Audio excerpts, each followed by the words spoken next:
तो आज हम लोग जसपुर ज़िला देखने वाले हैं और इससे पहले हम लोगों ने कोरिया, सूरजपुर और सरगुजा ये 3 ज़िला कवर किया था। तो आज हम लोग देखेंगे जसपुर को। तो सबसे पहले आपको जसपुर का मैप बनाना है, ये कुछ इस प्रकार से। ठीक है, जसपुर का मैप बना लेना है और उसके बाद फिर जो नेशनल हाईवे है उनको बनाना है। तो देखिए यहाँ पे ये इधर है सरगुजा। सरगुजा के बतौली और सीतापुर से होते हुए जो नेशनल हाईवे 43 है वो इस प्रकार से हम लोग पत्थल गाँव तक पहुँचे थे। अब पत्थल गाँव से आगे जाना है लुड़ेग, कांसाबेल, कुनकुरी, जसपुर नगर और जसपुर नगर से आगे फिर इस तरह से ये झारखंड। ठीक है, तो ये NH 43, ठीक, NH 43 और इसके बाद यहाँ पे है NH 130A। ठीक है, जो कि कोरबा और रायगढ़ से होते हुए ये पत्थल गाँव में आकर के ख़त्म हो जाता है। ठीक है, ध्यान में रखना है, ये NH 43 और ये NH 130A। ठीक, पत्थल गाँव तक, पत्थल गाँव में आकर ख़त्म हो जाता है।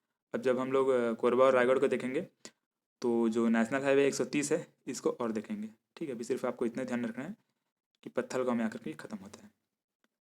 चलिए अब इसके बाद देखते हैं जो तहसील है उनको। तो यहाँ पे ये पत्थल गाँव और ये कांसाबेल, फरसा बहार और ये कुनकुरी, ये दुलदुला, ये जसपुर नगर, मनौरा, सन्ना और ये बगीचा। तो यहाँ पे टोटल 9 तहसील हैं। ठीक है, जिसमें से ये सन्ना है, ये भी नवीनतम तहसील है। अभी जो 23 तहसील बना है उसमें सन्ना शामिल है। ठीक है, ये नवीनतम तहसील है, इसको ध्यान में रखना है। तहसील के बाद जो प्रमुख जगह है उनको देख लेते हैं। तो यहाँ पे है तपकरा, यहाँ पे लुड़ेग, यहाँ पे सोड़गा चाय बागान है। ठीक है, सोड़गा का चाय बागान यहाँ पे है और यहाँ पे कैलाश गुफा। और इसके बाद चलिए हम लोग पहले जो नदियों को देख लेते हैं, यहाँ कौन कौन सी नदियाँ हैं उनको देख लेते हैं, फिर जो प्रमुख जगह है उनकी विशेषताओं को देखेंगे। तो देखिए यहाँ पे ये है पंडरा पाठ। ठीक है, ये पंडरा पाठ है और यहीं पे है खुर्जा पहाड़ी। ठीक है, यहाँ पे खुर्जा पहाड़ी है। तो खुर्जा पहाड़ी से निकलती है ईब नदी। ठीक है, ध्यान में रखना है, ये खुर्जा पहाड़ी है और खुर्जा पहाड़ी से निकलती है ईब नदी, ये कुछ इस तरह से ये ईब नदी है। ठीक, ईब नदी, इसकी लंबाई है 87 किलोमीटर। ठीक है, 87 किलोमीटर है इसकी लंबाई और इसमें सोन के कण पाए जाते हैं। ठीक, इसके जो बालू है उसमें सोन के कण पाए जाते हैं। और ईब नदी की एक सहायक नदी है ये इस तरह से मैनी नदी। ठीक है, इंपॉर्टेंट नहीं है लेकिन आपको बस देख लेना है। ठीक, ईब नदी की है सहायक नदी, ये इस प्रकार से मैनी नदी। ठीक, ये ईब नदी। ठीक, ईब नदी कहाँ से निकलती है? खुर्जा पहाड़ी से। और इसके बाद ये जो पंडरा पाठ है इसी के पास ये बखौना चोटी है। तो बखौना चोटी से निकलती है ये कन्हार नदी। ठीक, ये इस प्रकार से कन्हार नदी की लंबाई है 115 किलोमीटर। ठीक है, तो ये 2 नदियाँ हैं। अब इसके बाद देखिए, अब जो जलप्रपात, ठीक है, जो प्रमुख जलप्रपात हैं उनको देख लेते हैं। तो यहाँ पे है, ठीक है, बगीचा तहसील के पास ये राजपुरी जलप्रपात। ठीक है, राजपुरी जलप्रपात। ठीक है, ध्यान में रखना इंपॉर्टेंट है, राजपुरी जलप्रपात। यहाँ जितने भी जलप्रपात है सभी के सभी इंपॉर्टेंट है। तो ये राजपुरी जलप्रपात और यहाँ पे है रानी दाह जलप्रपात। ठीक है, रानी दाह जलप्रपात और यहाँ पे है दमेरा जलप्रपात। ठीक, ये दमेरा जलप्रपात और ये है बेने जलप्रपात। और इसके बाद यहाँ पे मकरभंजा जलप्रपात। ठीक है, तो ये इतने सारे जलप्रपात है और सभी के सभी इंपॉर्टेंट है। ठीक है, मकरभंजा, राजपुरी, रानी दाह, दमेरा और बेने जलप्रपात। ठीक है, तो ये जलप्रपात हुआ। अब इसके बाद जो प्रमुख जगह है उनकी विशेषताओं को देखते हैं।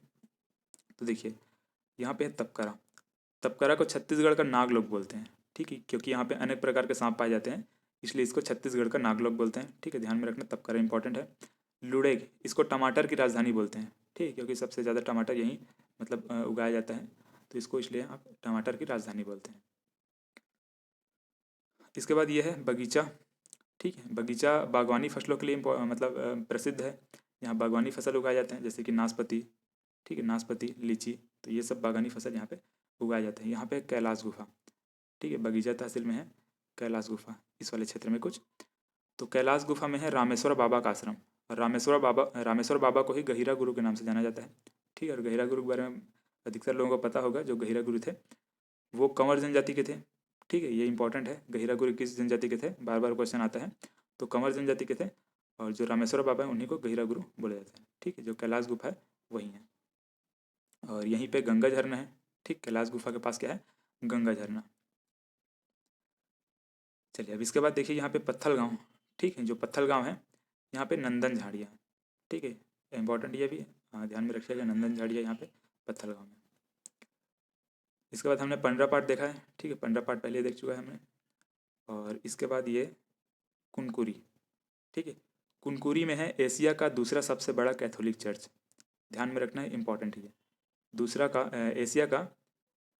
एशिया का दूसरा सबसे बड़ा कैथोलिक चर्च है, ठीक, कहाँ है? कुनकुरी में, ठीक है। ये जो आपको इस प्रकार से यहाँ पे क्रॉस दिख रहा है, यहाँ पे है एशिया का दूसरा सबसे बड़ा कैथोलिक चर्च है, जिसका निर्माण हुआ था ये 1962 में, ठीक, 1962, और ये एशिया का दूसरा सबसे बड़ा कैथोलिक चर्च है, ठीक। इन दोनों पॉइंट को आपको ध्यान में रखना है। चलिए अब इसके बाद यहाँ पे है बादलखोल अभ्यारण्य, ठीक है, बादलखोल अभ्यारण्य।